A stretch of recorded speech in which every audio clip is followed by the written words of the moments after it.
The massive chamber fell silent as the holographic display flickered to life above the council floor. Hundreds of alien delegates from 12 different species watched in awe as the three-dimensional image rotated slowly before them. The structure, shown, was enormous beyond comprehension.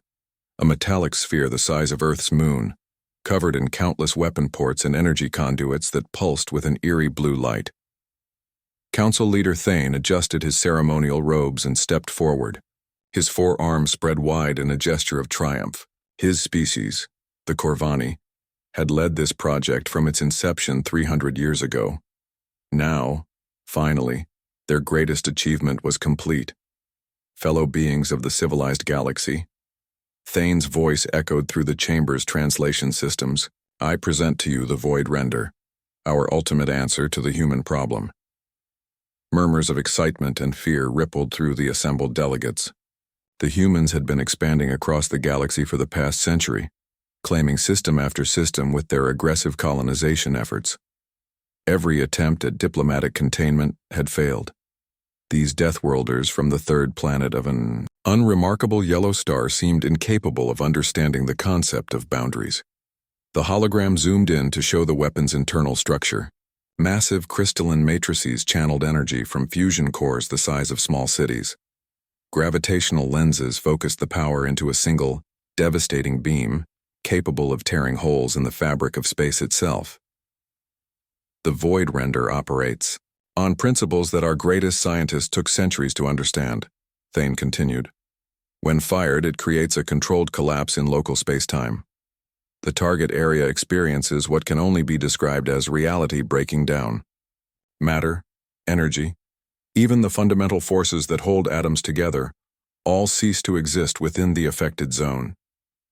Ambassador Ilex of the Crystalline Shard Collective raised one of her many appendages. Her species had contributed the exotic matter necessary for the weapon's core. How large is the area of effect? She asked, her voice tinkling like breaking glass. A single shot can eliminate everything within a sphere roughly the size of your average star system, Thane replied. Proudly, the effect is permanent. The space itself becomes empty, not vacuum, true nothingness. The delegates exchanged glances of both admiration and horror. Such power was beyond their wildest nightmares, yet it represented their only hope against humanity's relentless expansion. General Morth of the warrior caste Bruthen stood up, his massive frame casting shadows across the chamber floor. What prevents the humans from simply avoiding the weapon? Their ships are fast and their tactics unpredictable, Thane smiled, revealing rows of sharp teeth. The Void Render doesn't just destroy, it creates a gravitational anomaly that pulls targets toward it.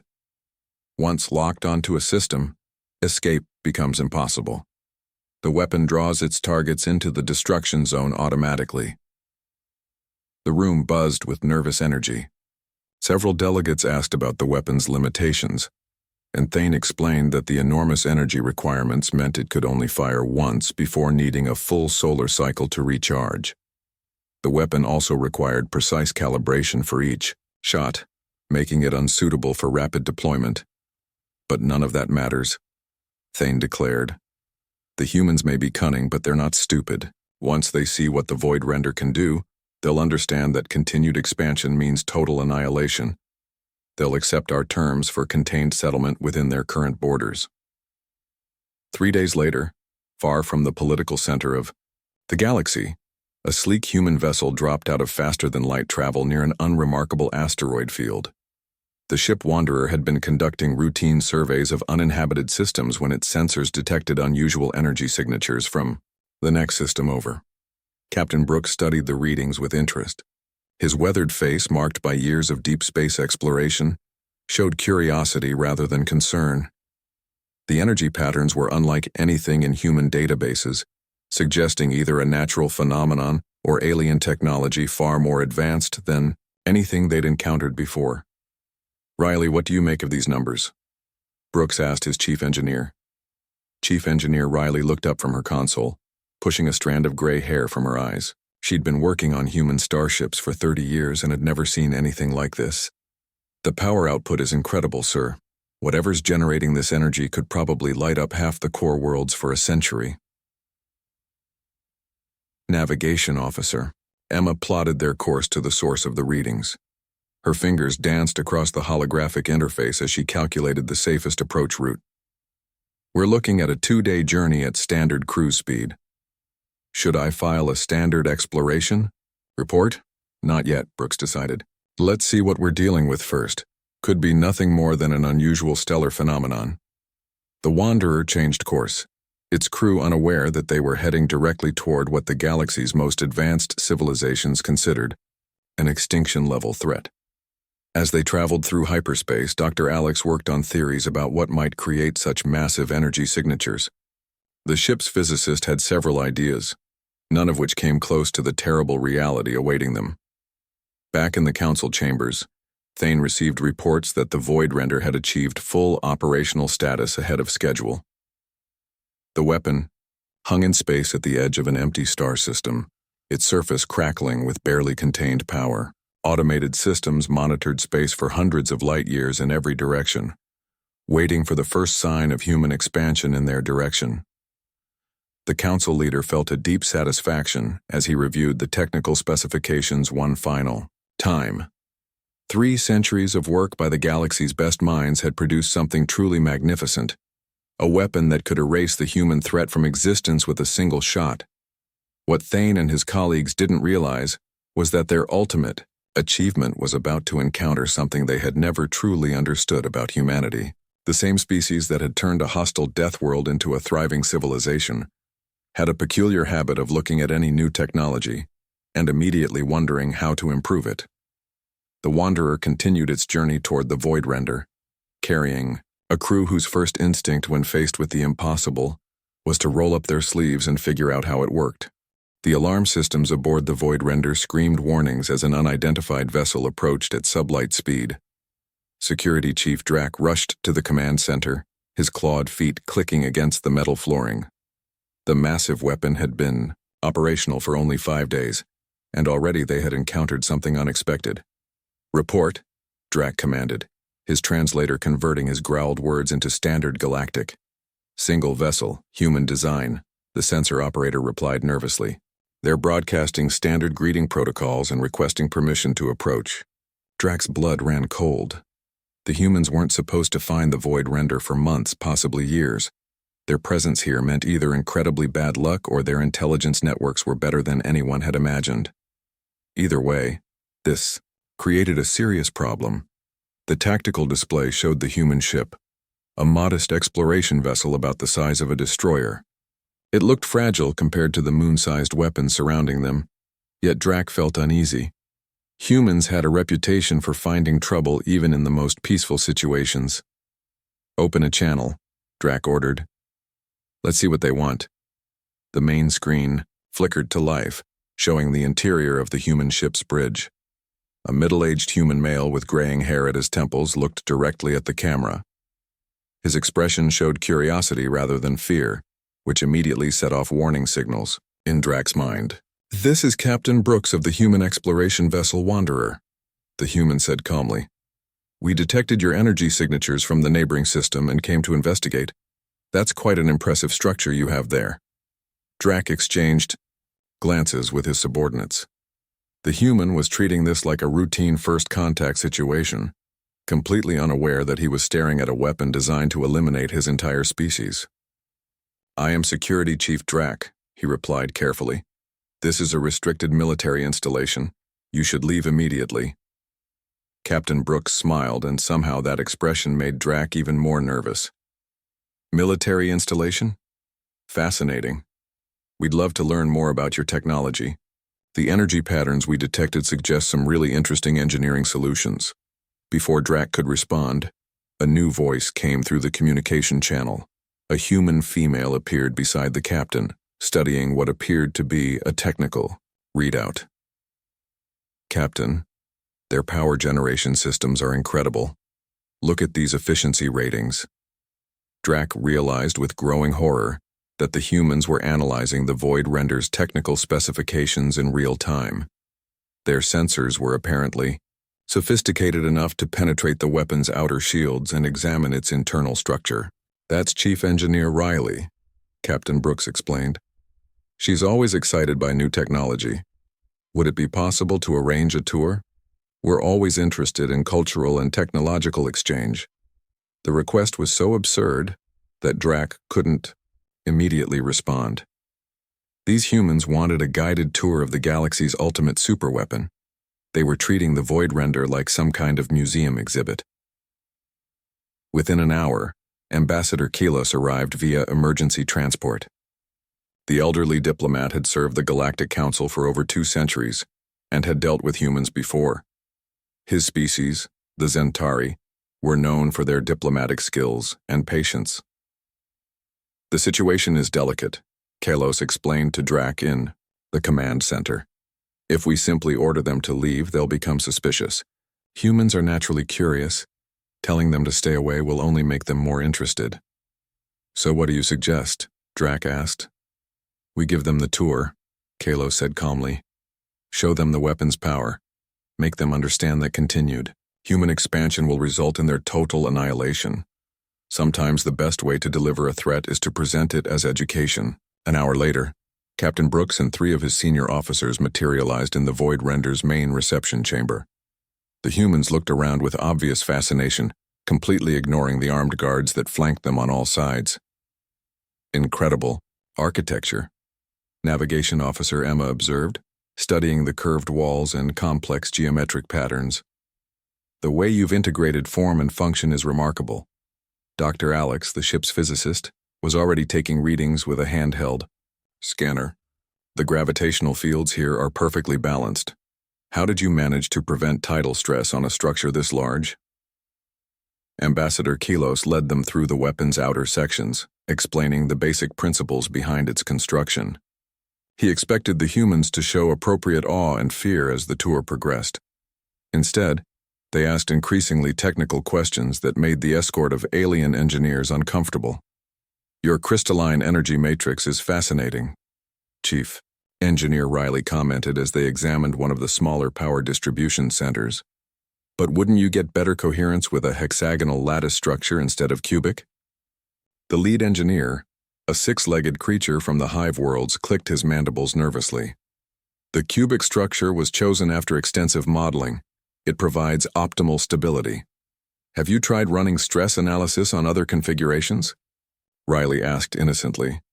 I'm seeing some resonance patterns that might cause problems under high load conditions. The alien engineer's face changed color, a sign of distress in his species. The humans were casually pointing out flaws in technology that had taken decades to perfect. Worse, their suggestions actually made sense from an engineering perspective, They moved deeper into the weapon. The humans' questions became more penetrating. They wanted to know about power conversion ratios, containment field stability, and energy-focusing mechanisms.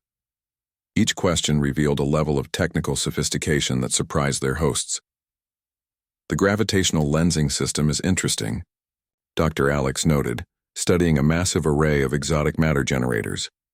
You're using it to focus energy, but have you considered using it to fold space instead? You could probably achieve similar effects with much less power consumption. Ambassador Kelos felt a chill run down his spine. The human was describing theoretical concepts that the Council's best scientists had deemed impossible. Yet the way Dr. Alex spoke suggested that humans had at least considered these approaches.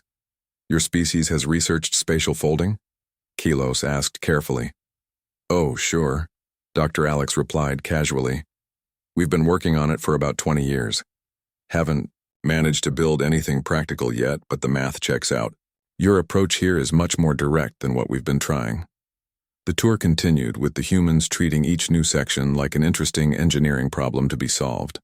They made suggestions, asked about upgrade possibilities, and discussed potential improvements with an enthusiasm that bordered on frightening. As they returned to the docking bay, Captain Brooks turned to Ambassador Kelos with a smile. Thank you for the tour. This has been incredibly educational. Your people have achieved something remarkable here. You're not concerned about its intended purpose? Kelos asked, fishing for some sign of appropriate fear. Purpose? Captain Brooks, looked puzzled. It's obviously some kind of research installation. The energy requirements alone must make it incredibly expensive to operate. What kind of experiments are you conducting? Kilos realized with dawning horror that the humans had no idea they were looking at a weapon. They thought the Void Render was a scientific research facility. Their complete lack of fear wasn't bravado. It was genuine curiosity about what they perceived as an impressive but peaceful technological achievement. As the human shuttle departed, Drac joined Kalos at the observation window. Both aliens watched the small vessel disappear into hyperspace, carrying information that would fundamentally change the balance of power in the galaxy. They didn't understand what they were looking at, Drac said quietly. No, Kalos agreed, and somehow that makes them far more dangerous than we ever imagined. Council Leader Thane paced nervously in his private chambers aboard the command ship. 3 days had passed since the humans discovered the Void Render, and their reaction continued to baffle him. Instead of fleeing in terror or sending diplomatic messages begging for mercy, they had simply thanked the Council for the educational tour and departed peacefully. Intelligence reports indicated that the human exploration vessel had returned to their nearest colony and filed a routine scientific survey report. There was no mention of weapons, no emergency communications to Earth, no mobilization of human military forces. The humans appeared to have completely misunderstood what they had seen. Perhaps we were too subtle, suggested General Morth during the emergency council session. These creatures may lack the intelligence to recognize a threat when they see one. Ambassador Kilos shook his head slowly. I've studied human psychology for decades. They're not stupid. If anything, they're dangerously clever. The fact that they didn't recognize the Void Render as a weapon suggests something far more troubling. What do you mean? Thane asked. They looked at our ultimate weapon and saw interesting engineering, Kilos explained. To them, the Void Render was just another scientific achievement to be admired and understood. They weren't afraid because they didn't see it as threatening. The implications of this observation settled over the Council like a dark cloud. If humans didn't recognize the galaxy's most powerful weapon as dangerous, what did that say about their own technological capabilities? Thane made a decision that would haunt him for the rest of his life. We'll conduct a demonstration. Choose an uninhabited system in human space, something remote but visible to their long-range sensors. Let them see what the Void Render can actually do. 2 weeks later, the massive weapon had repositioned itself near the Kepler 438 system, a collection of rocky planets and asteroids with no strategic value, but within detection range of several human colonies. The plan was simple: destroy the system, let the humans witness the devastation, then offer them terms for peaceful coexistence within restricted boundaries. Captain Brooks and his crew had been invited to observe from what the aliens assured them was a safe distance. The Wanderer hung in space approximately 1 light hour from the target system, its sensors focused on the Void Render as it prepared to fire. Fascinating, Dr. Alex murmured, studying the energy readings that flowed across his console. They're building up to something incredible. The power levels are off the charts. Chief Engineer Riley watched the weapon's external modifications with professional interest. Over the past week, the aliens had made several adjustments to the Void Render's focusing arrays, adjustments that looked suspiciously similar to suggestions she had made during their tour. Look at the gravitational field generators, Riley pointed out to her captain. They've reconfigured them into a convergence pattern. Whatever they're about to do, it's going to be spectacular. The Void Render's surface erupted in brilliant light as massive energy conduits channeled power from its fusion cores. The weapon's focusing arrays aligned with mechanical precision, targeting the third planet of the Kepler 438 system. Space itself seemed to shimmer around the massive structure as exotic energies built to critical levels. Firing sequence initiated, came the translation of an alien voice over the communication channel. All observers maintain safe distance. The weapon discharged with a flash that briefly outshone nearby stars. A beam of twisted energy streaked across space, carrying with it the power to unravel reality itself. When it struck the target planet, the effect was immediate and terrifying. The planet simply ceased to exist.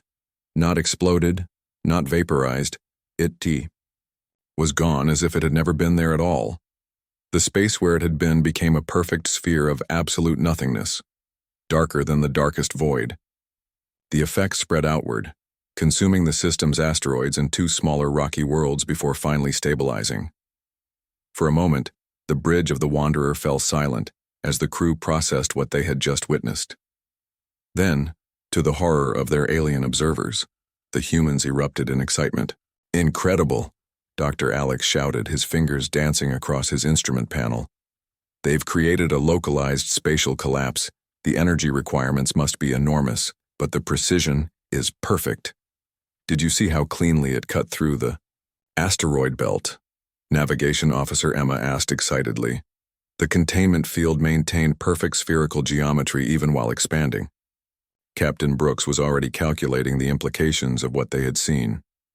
The applications for this technology are limitless: space-based mining operations, waste disposal, even faster than light travel if you could control the effect properly. "Chief," Engineer Riley was practically bouncing in her seat. "Captain, we need to examine that energy matrix more closely. The way they channeled that much power through a single focusing system, it's revolutionary." Ambassador Kilos, monitoring the communication channel from the Void Render's command center, felt his heart skip several beats. The humans weren't terrified by the demonstration. They were excited by it. They saw the complete annihilation of an entire star system as an impressive technological achievement worthy of study and admiration. "The cooling systems must be incredible," Riley continued enthusiastically. "Channeling that much energy should have melted half the weapon. But look at those thermal readings. They're barely above normal operating temperature. And the recharge time," Dr. Alex added, studying the weapon's power systems. "Based on these energy patterns, it would take almost a full year to build up enough power for another shot. That's incredibly inefficient." Over the communication channel, the humans began discussing ways to improve the weapon's design. They talked about better cooling systems, more efficient power storage, and focusing array modifications that could reduce recharge time from months to weeks. Security Chief Drac listened to these casual conversations with growing dread. "They're treating our ultimate weapon like a prototype," he whispered to Ambassador Kilos. "Worse than that," Kilos replied, his voice hollow with shock. "They're treating it like a primitive prototype. Listen to their suggestions. They're not just improvements, they're fundamental advances that would make our technology obsolete." The situation deteriorated further when Captain Brooks contacted the Void Render directly. "That was an incredible demonstration," he said cheerfully. "We'd love to discuss the technical details. Some of our engineers have ideas that might interest you." "Ideas?" Thane's voice crackled over the communication system, barely containing his panic. "Oh yes," Captain Brooks continued obliviously. "Dr. Alex thinks your spatial folding technique could be miniaturized. And Riley has some thoughts about your power distribution that could really improve efficiency." The bridge of the human ship had become a brainstorming session, with crew members excitedly discussing potential modifications to technology that was supposed to terrify them into submission. They talked about portable versions, rapid-fire capabilities, and even suggested using the effect to create artificial wormholes for transportation. "We've been working on similar concepts for years," Dr. Alex explained over the communication channel, "but we never thought of using crystalline matrices for power storage." "That's brilliant. Have you considered combining it with quantum entanglement for targeting systems?" The alien scientists listening to this conversation realized with mounting horror that the humans had been independently developing technologies that paralleled their own. Worse, the humans seemed to be ahead of them in several key areas. As the Wanderer prepared to depart, Captain Brooks made one final communication that sent chills through every alien who heard it. "Thank you for sharing this with us. We're going to report back to our research division immediately.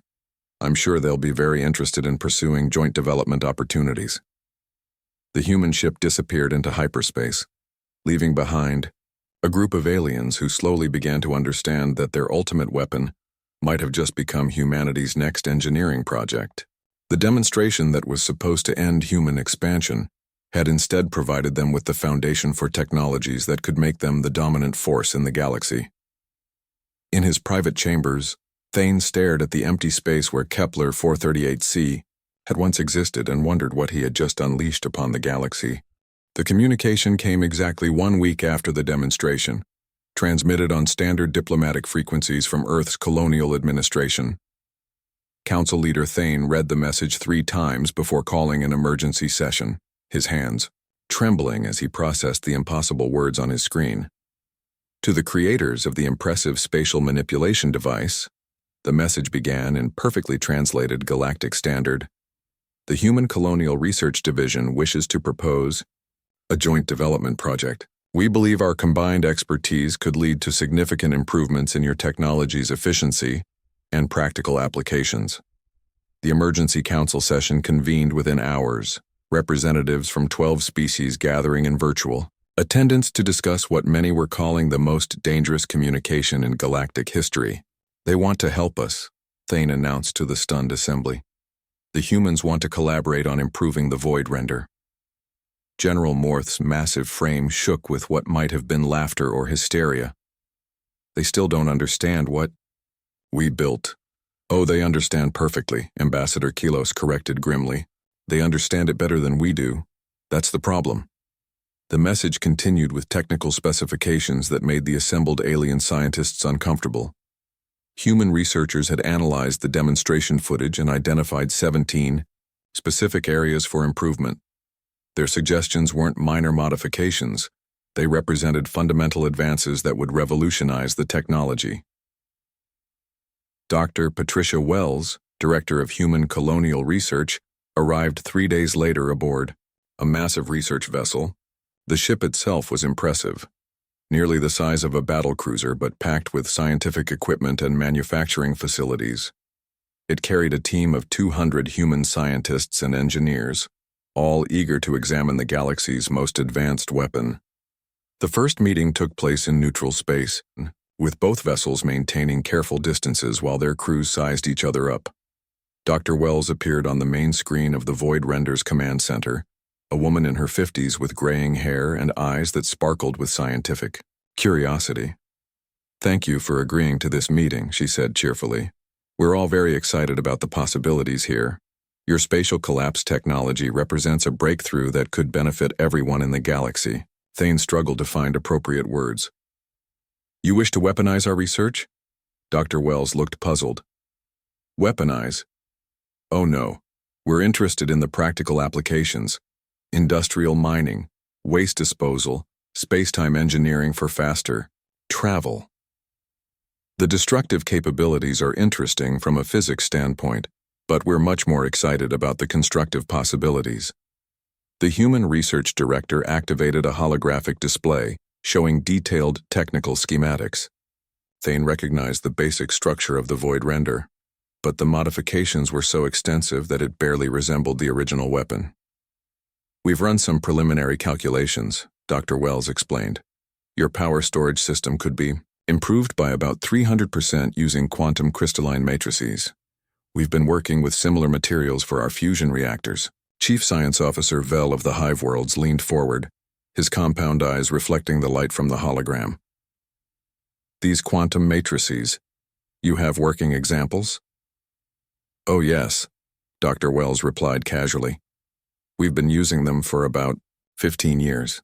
They're standard in all our newer starships. Here, let me show you." The display changed to show the interior of the human research vessel. Massive crystalline structures lined the walls of the ship's power core, channeling energy with an efficiency that made the aliens' technology look primitive by comparison. "Each crystal can store roughly 10 times the energy of your current system," Dr. Wells continued, "and they're much smaller, so you could fit more power generation into a fraction of the space." Ambassador Kilos felt a familiar chill as he realized the implications. "How many ships in your fleet use this technology?" "All of them," Dr. Wells answered cheerfully. "Even our smallest exploration vessels carry quantum power matrices. It's basic technology for us now." The meeting continued for hours, with human scientists presenting modification after modification. They suggested improvements to the focusing arrays that would increase accuracy by orders of magnitude. They proposed cooling systems that would reduce recharge time from a year to mere weeks. Most disturbing of all, they presented plans for miniaturization that would make the technology portable. The real breakthrough would be scaling down the effect, explained Dr. Robert Kim, the human's leading expert on spatial manipulation. Instead of destroying star systems, we could create controlled pocket dimensions, perfect for storage, research facilities, even habitation. Dr. Kim activated another holographic display showing a device roughly the size of a human backpack. We estimate this could create stable pocket spaces up to several cubic kilometers in size. Imagine the applications. We could build entire research stations in spaces smaller than a closet. The alien scientists exchanged horrified glances. The humans were describing technology that would make their ultimate weapon look like a crude club by comparison. Worse, they were talking about mass production. You would build many of these devices? Thane asked weakly. Thousands eventually, Dr. Wells confirmed. Once we work out the technical details, every colony ship could carry spatial manipulation equipment. No more worrying about cargo space or resource limitations. Chief Engineer Riley joined the conversation via hologram, beaming in from the Wanderer where she had been working on preliminary designs. I've been running stress analysis on your current framework, she announced. The good news is that your basic approach is sound. The bad news is that you're operating at about 12% efficiency. 12%? Dr. Kim looked impressed. That's actually better than our theoretical models predicted. Your crystalline matrix design is more elegant than what we've been working with. Riley nodded enthusiastically. Exactly. That's why we're so excited about collaboration. Your theoretical framework combined with our manufacturing techniques could produce incredible results. The human engineer began explaining how they could improve the weapon's efficiency, casually discussing modifications that would make it 100 times more powerful while reducing its size by 90%. She talked about rapid-fire capabilities, automated targeting systems, and self-repairing components as if these were simple engineering challenges. The really interesting possibility is networked operation, Dr. Wells added. Multiple devices working in coordination could create effects we've never seen before. Imagine reshaping entire solar systems for optimal habitability. General Morth finally found his voice. You speak of changing star systems like landscaping projects. Well, why not? Dr. Wells asked innocently. With enough spatial manipulation capability, we could optimize resource distribution, create stable wormhole networks, even move planets to more suitable orbits. The possibilities are endless. As the meeting progressed, the aliens realized with growing dread that the humans weren't just planning to improve their ultimate weapon. They were planning to revolutionize the entire concept of what was possible in space. They talked about reshaping reality itself as a routine engineering task. The final blow came when Dr. Wells mentioned their timeline. We've already begun construction of prototype facilities back in human space. With your technical specifications, we should have working models within 6 months. 6 months? Thane gasped. It took us 3 centuries to build the Void Render. Oh, we're not building anything that large, Dr. Wells assured him. We're starting with handheld units for testing. Much easier to iterate on the design when you're working at smaller scales. The meeting ended with the humans cheerfully scheduling follow-up sessions to discuss technical details. As their research vessel departed, the alien delegates sat in stunned silence, slowly processing what they had just heard. The galaxy's ultimate weapon was about to become humanity's newest mass-produced tool. And judging by their casual attitude toward reshaping reality, this was just the beginning of changes that would fundamentally alter the balance of power in known space. In his private quarters, Thane stared out at the stars and wondered if the Galactic Council had just handed humanity the keys to the universe. The first reports arrived on a Tuesday morning, filtering through intelligence networks across the galaxy like ripples from a dropped stone. Within hours, every major government, corporation, and military organization in civilized space was scrambling to verify the impossible data streaming from their observation posts. Council leader Thane sat in his office reading report after report, each one more unbelievable than the last. In the 3 months since the humans had begun their improvements to Void Render technology, They had fundamentally transformed not just their own civilization, but the very nature of space travel itself. The Proxima Centauri system now has 17 colonies, Intelligence Director Knox reported, her tentacles writhing with nervous energy. Last month it had 3. The humans didn't transport additional colonists. They created the habitable space. The holographic display showed what had once been a modest star system with a few rocky planets. Now it resembled a carefully planned garden, with hundreds of artificial worlds orbiting in perfect formation. Each new world existed in its own pocket dimension, connected to normal space by stable wormhole networks. How is this possible? Thane asked, though he already knew the answer. They've miniaturized your weapon, General Morth replied grimly. Intelligence suggests they're mass-producing portable spatial manipulation devices. Our agents report seeing human children playing with toys that can create small pocket dimensions. The implications hit Thane like a physical blow. Children. Human children were playing with technology that surpassed the greatest achievement of galactic civilization. What the Council had taken 3 centuries to build, humans had turned into playground equipment in less than a season. More reports flooded in throughout the day. Human trade vessels had begun using instantaneous transportation networks that made traditional, faster-than-light travel look like walking. Entire human fleets could appear anywhere in the galaxy within minutes, emerging from wormholes that hadn't existed moments before. The economic implications alone are staggering, Trade Minister Flux observed during the Emergency Council session. Human goods are appearing in markets across the galaxy, underselling local products by incredible margins. They can transport cargo instantly across any distance at virtually no cost. Ambassador Kelos pulled up shipping manifests that made his head spin. Human corporations were offering to move entire planetary populations to better worlds in a matter of days. They were selling pocket dimension storage systems that could hold the contents of entire warehouses in devices smaller than briefcases. They've essentially made distance irrelevant, Kalos explained to the stunned assembly. A human colony at the edge of the galaxy is now as accessible as one in their home system. They're not just expanding anymore. They're reshaping the fundamental nature of space itself. The military reports were even more terrifying.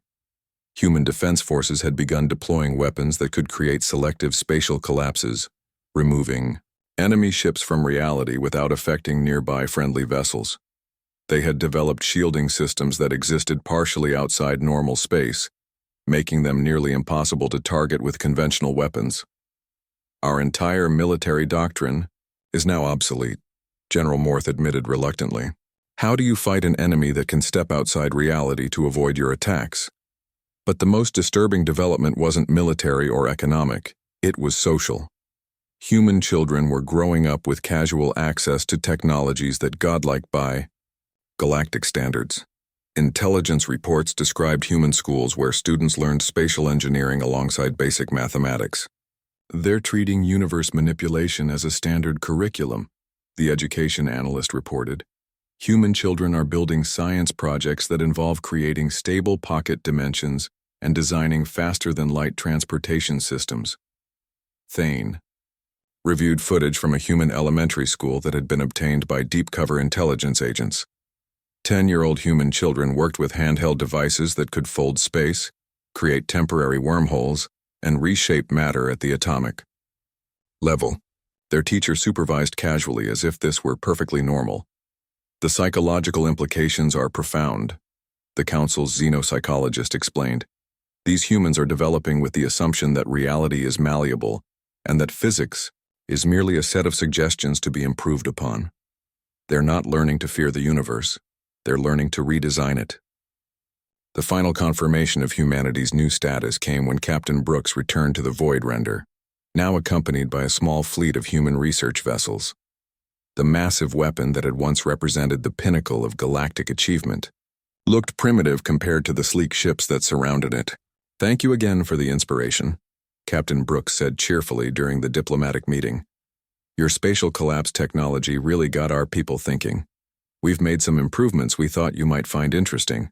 Dr. Wells materialized beside the captain via hologram, her image projected from a research vessel that was busy demonstrating technologies that made the aliens' heads spin.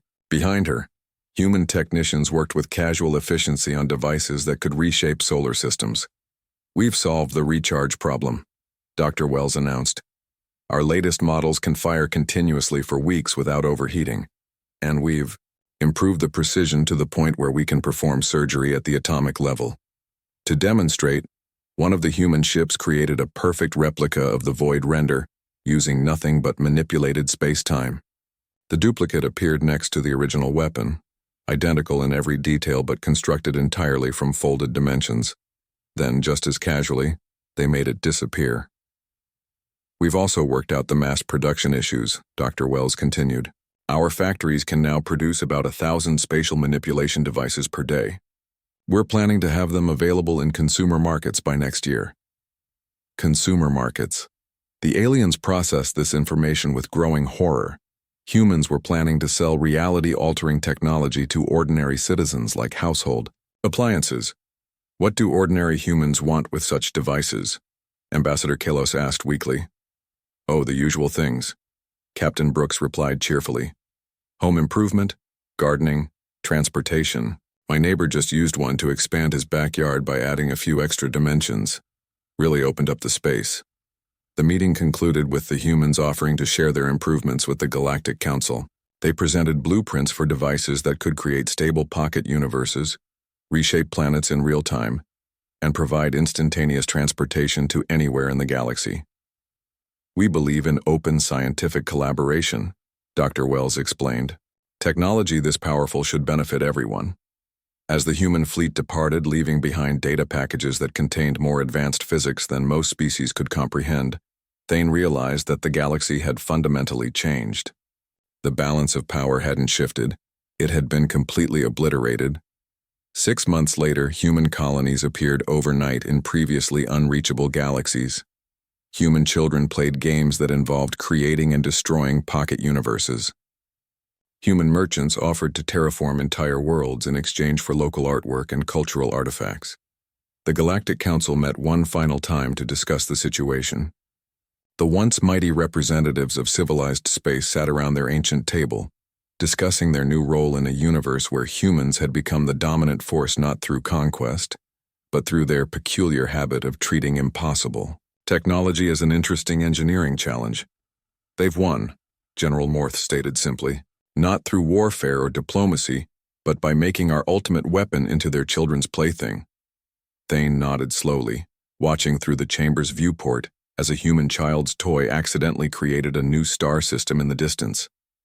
The child quickly corrected the mistake, carefully relocating the excess matter to a more appropriate location before continuing with what appeared to be a school assignment. "The question now," Thane said quietly, "is whether we can adapt to living in their universe." Outside, human ships moved through space using wormhole networks that spanned multiple galaxies, carrying colonists to worlds that had been created that morning and would be perfectly terraformed by evening. Reality itself had become humanity's construction material, and they were building a future that no other species had even imagined possible.